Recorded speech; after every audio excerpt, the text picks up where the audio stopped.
K4 News at 6.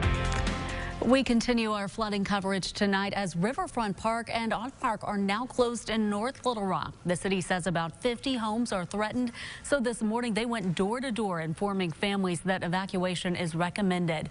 Some of them are in the Willow Beach area where fresh piles of sand were getting bagged and placed around homes today.